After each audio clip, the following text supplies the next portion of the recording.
নমস্কার বন্ধুরা, সোনার রান্নাঘরে তোমাদেরকে স্বাগত জানালাম। আজকে আবার একটি নতুন রেসিপি নিয়ে চলে এলাম। আজকের রেসিপিটি কিন্তু একটি চিকেনের রেসিপি। অনেক দিন ধরেই ভাবছিলাম আমি একটি চিকেনের রেসিপি তোমাদের সাথে শেয়ার করব, তাই আজকে সেই চিকেন রেসিপিটি নিয়ে চলে এলাম। এটা কিন্তু তোমরা রুটি, পরোটা অথবা ভাতের সাথে সার্ভ করতে পারো, বা যে কোনো রাইস আইটেম যেমন ফ্রাইড রাইস বা শেজওয়ান রাইসের সাথেও সার্ভ করতে পারো। আজকের রেসিপিটি হলো মেথি মালাই চিকেন। তাহলে শুরু করছি আজকের রেসিপি। প্রথমেই আমি কড়াইয়ের মধ্যে কিছুটা তেল আমি দিয়ে দিলাম।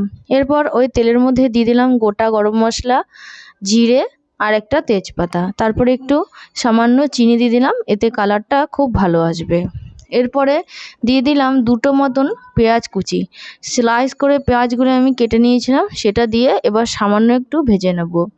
অল্প একটু ভাজা হয়ে গেলে এবার এই পেঁয়াজটার মধ্যে দিয়ে দেবো কিছুটা টমেটো কুচি। টমেটোটা দিয়ে সামান্য নুন আমি দিয়ে দিলাম। আবার যতটা নুন পরিমাণ হবে সেটাও আমরা দিয়ে দিতে পারি, তাহলে আর পরে নুনটা অ্যাডজাস্ট করার কোনো দরকার হবে না। আমি যতটা নুনের প্রয়োজন ততটাই আমি দিয়ে দিলাম।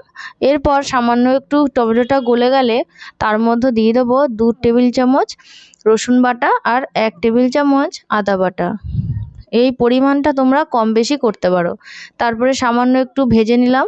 ভেজে নিয়ে যখন রসুনের কাঁচা গন্ধটা চলে গেল, তখন তার মধ্যে আমি দিয়ে দিলাম জিরে গুঁড়ো, ধনে গুঁড়ো আর শুকনো লঙ্কার গুঁড়ো। জিরে গুঁড়ো আর ধনে গুঁড়োটা আমি 1 চা চামচ করে দিয়েছি, আর হাফ চা চামচ দিয়েছি শুকনো লঙ্কার গুঁড়ো। বাচ্চারা যেহেতু আমাদের ঘরে আছে, দুজনই আমার, দুটোই ছেলে, ওরা যেহেতু খাবে তাই জন্য আমি ঝালটা একটু কমই দিই। আর সামান্য একটু কাশ্মীরি লঙ্কার গুঁড়ো আমি দিলাম, এতে কালারটা খুব সুন্দর আসবে। এরপর ভালো করে মশলাটা তেল ছেড়ে আসা পর্যন্ত একটু কষিয়ে নেব। দেখো তেলটা একটু ছেড়ে এসছে। এবার এই মশলাটা কষানো আমার হয়ে গেছে।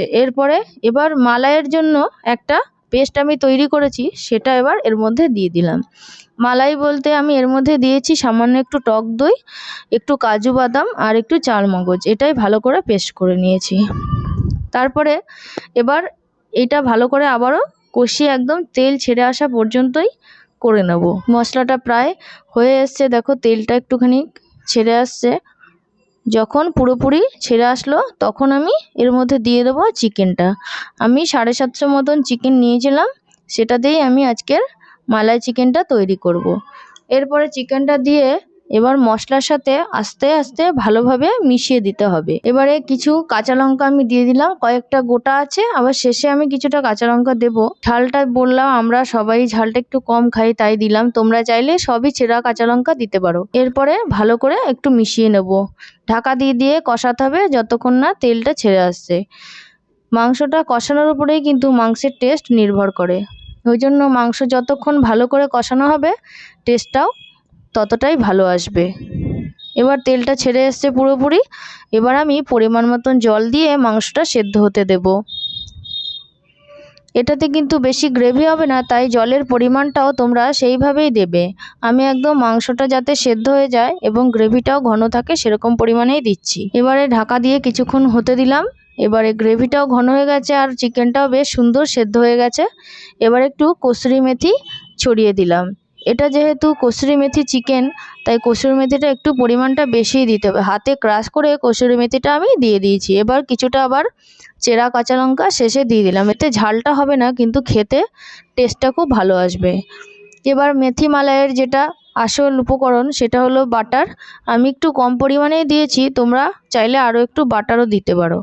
এবার বাটারটা দিয়েই যখন তেলটা একদম পুরোপুরি ছেড়ে সুন্দর গ্রেভি ঘন হয়ে যাবে, তখনই আমি এই গ্রেভিটা নামিয়ে নেব। এবার সার্ভ করে আমি দেখিয়ে দিচ্ছি এটা কতটা সুন্দর হয়েছে। তোমরা নিশ্চয়ই দেখে বুঝতে পারছো যে চিকেনটার কালারটা যেমন সুন্দর এসছে, তেমনি চিকেনটা খেতেও কিন্তু খুব ভালো আসবে। রাতের ডিনারের জন্য তোমরা এই রেসিপি কিন্তু ট্রাই করে দেখতে পারো। আশা করছি তোমাদের ভালো লাগবে। আর এই রেসিপিটি যদি তোমাদের পছন্দ হয়ে থাকে অবশ্যই কিন্তু লাইক কমেন্ট করে জানিও। আর অন্যান্য সকল রেসিপির জন্য চ্যানেলকে একটা সাবস্ক্রাইব করে বেল আইকনটা টিপে দিও। আর দেখা হবে অন্য কোনো ভিডিওতে।